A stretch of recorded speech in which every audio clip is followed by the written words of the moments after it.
Hello everyone. The question is if Indole walk in the same direction as escalator, he take 45 seconds to ride it at his normal speed, but only 15 seconds if he walk 4 times his normal speed. ठीक है, मतलब same ही direction में move कर रहा है. अगर escalator ऊपर जा रहा है, ठीक है, अपवर्ड मूव कर रहा है, तो इंडोल भी ऊपर ही मूव कर रहा है. एंड यहाँ पे इसमें दो केसेस में क्या गिवन है कि यहाँ पे उसको 45 सेकंड लग रहे हैं अगर वो अपनी नॉर्मल स्पीड से जाता है. एंड यहाँ पे उसको 15 सेकंड लग रहे हैं अगर अपनी वो स्पीड को क्या कर ले रहा है, चेंज कर दे रहा है. यहाँ पे उसने अपनी स्पीड 4 टाइम्स कर दी है. ठीक है. अब इसके बाद में बोला है कि उसको कितना टाइम लगेगा अगर वो सिंपली वो वॉक ना करे, सिंपली उस पे स्टैंड रहे एस्केलेटर पे. तो इसका मतलब क्या है कि सारा जो काम करने वाला है एस्केलेटर करने वाला है. हमें टाइम चाहिए. ठीक है, टाइम के लिए डिस्टेंस अपॉन स्पीड चाहिए. ठीक है, डिस्टेंस हमें एस्केलेटर की चाहिए कि एस्केलेटर में पूरे मतलब टोटल स्टेप्स कितने हैं, स्पीड कितनी है एस्केलेटर की. ठीक है. अब इसमें देखते हैं, सबसे पहले हम यहाँ पे इंडोर लिखेंगे. ठीक है, एंड देन एस्केलेटर है. ओके, यहाँ पे उसका कितना है, स्पीड है, डिस्टेंस है एंड टाइम है. ठीक है. अब हमें यहाँ पे डिस्टेंस गिवन नहीं है, नहीं हमें यहाँ पे उसकी स्पीड गिवन है एस्केलेटर की और इंडोर की. ये भी नहीं गिवन कि कितने स्टेप ले रहा है, मतलब डिस्टेंस. केवल हमें यहाँ पे टाइम गिवन है. ठीक है, जब भी टीएसडी के क्वेश्चंस में आपको distance is equals to speed multiply with time होता है. यहाँ पे तीन वेरिएबल है एंड एक ही इक्वेशन है. जब ऐसा हो कि वेरिएबल ज्यादा हो एंड इक्वेशन कम हो, अगर मतलब ऑब्वियसली बात है, अगर यहाँ पे तीन वेरिएबल है तो हमें दो वेरिएबल की वैल्यू निकलेगी जब भी हम थर्ड वेरिएबल की वैल्यू निकाल पाएंगे. ठीक है. अगर केवल हमें यहाँ पे एक ही वेरिएबल गिवन है, आपसे पूछ ले बताओ डिस्टेंस स्पीड क्या होगा, नहीं निकाल पाएंगे. तो इस केस में हम इन दोनों में से किसी एक वेरिएबल को एज्यूम कर लेते हैं अपनी साइड से. आंसर पे कोई इफेक्ट नहीं आता है. ठीक है.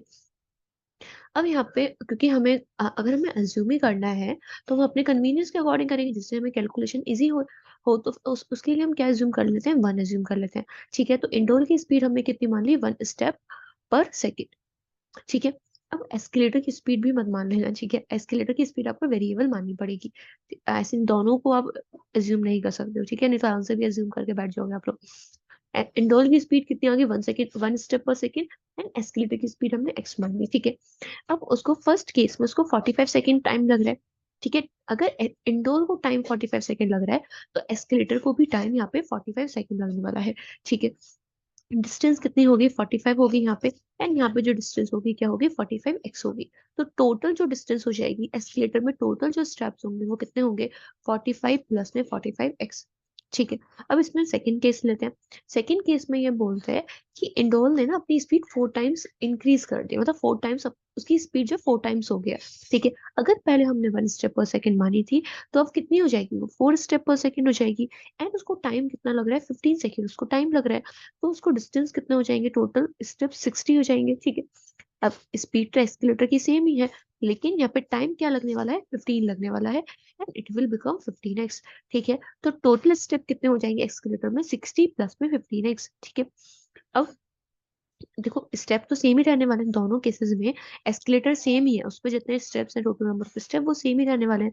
इट मींस इन दोनों एक्सप्रेशन को हम इक्वल रख देंगे. दैट इज 45 प्लस में 45x इज इक्वल्स टू में 60 प्लस में 15x. ठीक है.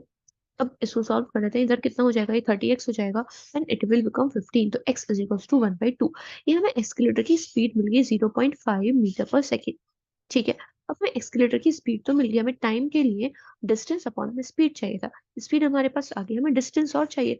टोटल डिस्टेंस हमें पता है कितनी है, 45 प्लस में 45x. ठीक है. तो हम क्या करेंगे ना, वैल्यू पुट कर देते हैं x की, हमें टोटल स्टेप पता चल जाएगा. ठीक है. अब देखो आपको किस में पुट करना चाहिए, इस सेम तो आने वाला है. जो टोटल स्टेप्स है यहाँ भी सेम है, यहाँ भी सेम है. अब आपको इसमें करना चाहिए कि इसमें करना चाहिए, आपको सेकंड वाली में करना चाहिए.